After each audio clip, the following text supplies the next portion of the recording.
आज एक मानवतेच्या जातीने तुम्ही सर्वजण आलात, तिथे उन्हात थांबलात आणि जे फलक तुमच्या हातात आहेत त्याचा तुम्ही आज उन्हामुळे सहारा घेतात. तसेच माझे वडील आमच्या कुटुंबाचा नाही तर आमच्या पूर्ण गावाचा सहारा होते.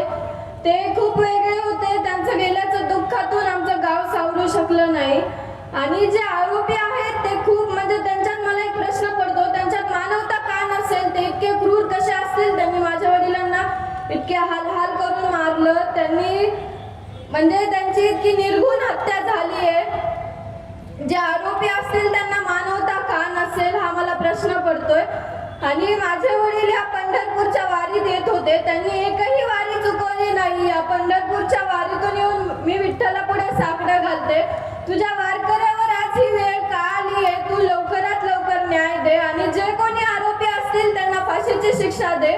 पण मनातून कुठेतरी एक प्रश्न उठतोय की आरोपींना फाशी देऊन त्यांच्या घरच्यांना किती दुःख आहे. आज जसं दुःख आपल्याला आहे तसं ते पण त्या दुःखातून जातील. पण काय करावं, त्यांनी इतकी क्रूरपणे माझ्या वडिलांची हत्या केली. आणि माझे वडील हे म्हणजे खूप वेगळे होते. शारदाबाईंच्या पोटी जन्म घेतलेला एक माणूस ते माझे वडील होते. त्यांनी समाजासाठी झुंजले, समाजकार्य केलं आणि शेवट सुद्धा हा त्यांचा समाजासाठीच गेलाय. मला एक खंत वाटते, त्यांना लवकर का न्याय मिळत नाही? पोलीस प्रशासन काय करते?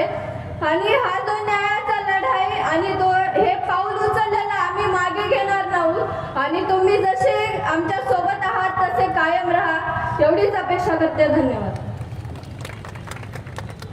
धन्यवाद वैष्णवी. या मोर्चाच्या माध्यमातून आम्ही तुला अखंड मराठा समाज असेल, बहुजन समाज असेल, या ठिकाणी शब्द देतो की तुझे जे अश्रू आहेत हे अश्रू कधीच वाया जाऊ दिले जाणार नाहीत आणि तुझ्या वडिलाला न्याय दिल्याशिवाय आम्ही शांत बसणार नाही.